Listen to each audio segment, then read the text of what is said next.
ஆண்டவர்கிட்ட இருக்கக்கூடிய பெரிய ஆசீர்வாதம் என்ன தெரியுமா? ஒருத்தனை புடிச்சிட்டா ஆண்டவருக்கு அவர் ஆசீர்வதிக்கிற மெத்தட் இருக்கு பாத்தீங்களா, அது அப்படியே அப்படி இருக்கும். அப்படி அள்ளி விடுவாரு. வானத்தின் பலகனியை திறக்கிறாரு இருக்குல்ல, இருதயத்துக்கு ஏற்றவனை கண்டுட்டாரு, கொடுக்கணும்னு முடிவு பண்ணிட்டாருன்னு வச்சுங்களேன், அதெல்லாம் கணக்கே பார்க்க மாட்டார் நம்ம ஆண்டவர். சாலமோன் வந்து ஞானத்தை தான் கேட்டான்.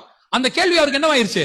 அந்த ஜெபம் பிடிச்சிருச்சு. உடனே சொல்றாரு, என்ன ஞானம் அதையும் கொடுக்குறேன், கேளாத ஐஸ்வர்யம் தர வச்சுக்கோ அப்படிம்பாரு. ஆபிரகாம் கிட்ட கேட்பாரு, ஆபிரகாம், ஆண்டவரே இந்த தேசத்தை எனக்கு எப்ப தருவீங்க, எவ்வளவு தருவீங்க? உடனே ஆண்டவர் சொல்வாரு, தேசத்தின் நீளம் அகலம் எந்த மட்டுமோ அந்த மாதிரி நட அப்படிம்பாரு. அவர் எந்திரிச்சு கானானை நடப்பாரு. நடந்து முடிஞ்ச உடனே கர்த்தர் சொல்வாரு, எல்லையை நோட் பண்ணிக்க அப்படிம்பாரு. சரி ஆண்டவர், என்ன எல்லை?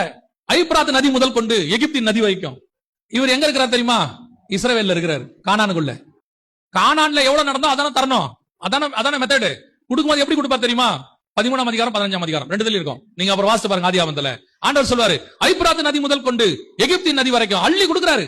ஈராக்கை எடுத்துக்கோ, சிரியா எடுத்துக்கோ, லெபனான் எடுத்துக்கோ, இந்த பக்கம் ஈஜிப்ட்ல பாதி எடுத்துக்க. ஆண்டவரே கானான் தானே நடந்த வச்சுக்க. அதான் நம்ம ஆண்டவர். ஆசீர்வதிக்க ஆரம்பிச்சார்னா இடம் கொண்டு போகாத மட்டுக்கு அமுக்கி குலுக்கி சரிந்து விழும்படி ஆசீர்வதிப்பார். இப்போ அந்த தேவன் அப்படிதான் இருக்கிறார்.